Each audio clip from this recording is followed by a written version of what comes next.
Hello. Stinky's here. How you doing, little guy? Luckily, I've got him to cheer me up. I'm feeling a little bit sad.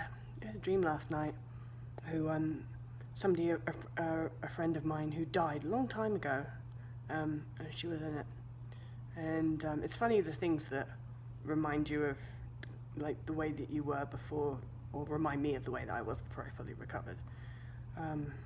Because I have a lot of regret around, like, not being there for her when she was dying, because I was in the gym. And it's just interesting how the brain kind of like, why does my brain still bring this person up of all the people? Why would I dream of her? Anyway, I might make a podcast about it.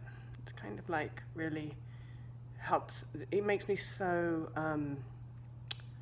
just grateful, thankful for recovery, that I'm not that person that puts the gym and working out before people, important people in my life anymore.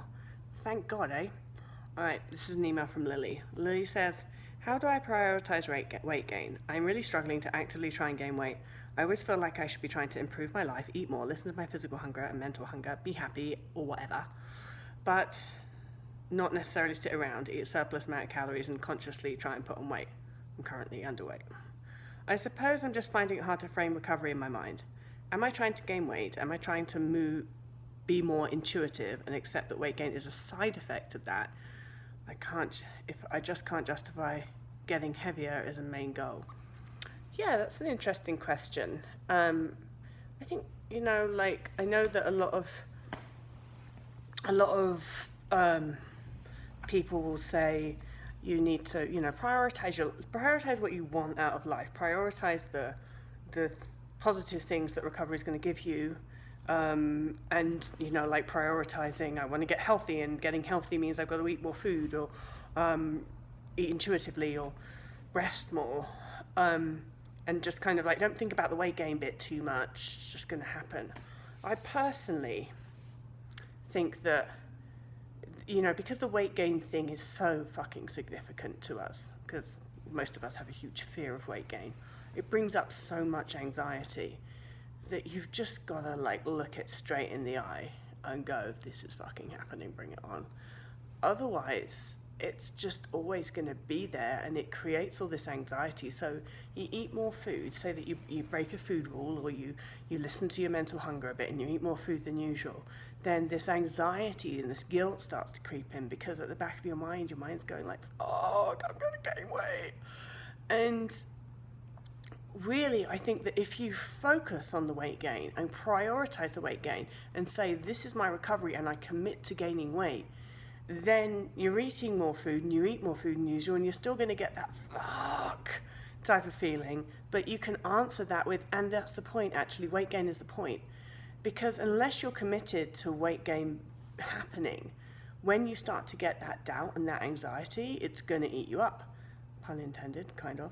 And it really can be really intense. But if you can answer that anxiety, that's the fucking point actually, weight gain, shut the hell up, then that will actually help. I found that helped me really calm myself. So personally, I absolutely had to focus on weight gain is my mission. And I ask people to commit to weight gain. And that's not because, I use the word commit for a reason, and I use the word commit because you're not going to want to. If you wanted to gain weight, you would have done that ages ago. You don't want to gain weight, and there's going to be plenty of instances where you really don't want to gain weight. But when you commit to doing something, it's not about wanting to doing it in every moment. It's about actually just getting on and doing it. And people with restrictive eating disorders tend to be fantastic at doing that, doing things that they don't really want to do just because they're committed to it. So I think that the hard part is coming to that commitment and actually committing to it. Because I used to say for years, I was like, yeah, I really want to gain weight. I'm trying to gain weight. And nothing happened. What the fuck? When I actually committed to weight gain, I could gain weight, no problem. Eat enough food. So it's kind of, that really kind of turned that around for me, committing to actually, this is my focus, it's gaining weight. I'm going to do it, rather than just kind of being like, yeah, well, it might just happen as a side effect. I'm going to try not to think about it. Because then when it does start to happen, you just freak out. You have to be ready for it. You have to be expecting it, and you have to convince yourself that it's a good thing. Even if you don't believe that it's a good thing, you have to be telling yourself that it's a good thing. And so, yeah, for me, committing to weight gain, if you are underweight, if you are at a suppressed body weight, super important. And if you are not underweight, but you're still eating in a restrictive manner, which actually would probably make you underweight, wouldn't it? You still got to commit to not suppressing your body weight. And that's something that people find difficult when they're not like statistically underweight, but they are actually under the weight that they would be if they had not been taking action to suppress their natural body weight.